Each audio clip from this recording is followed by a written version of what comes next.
Yo, welcome to Diamond Platinum Week.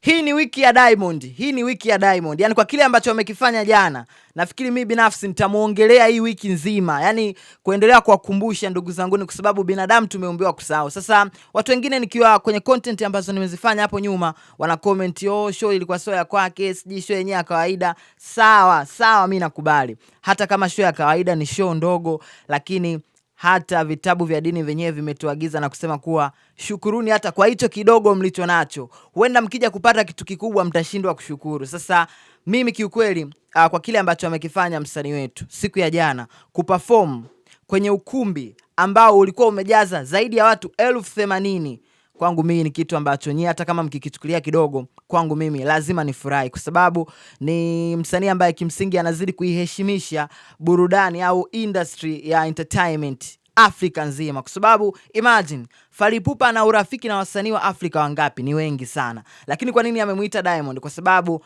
anaheshimu mchango wake katika kupeleka muziki wa Afrika kimataifa.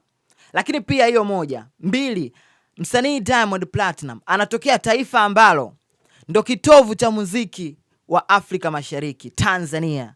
Imagine. Sasa kitu kama hicho kweli tukae ndugu zanguni eti amefanya kitu kikubwa kama hicho tukae kweli tunyamaze jamani? Tuwe tunadili siji na habari za kina nani?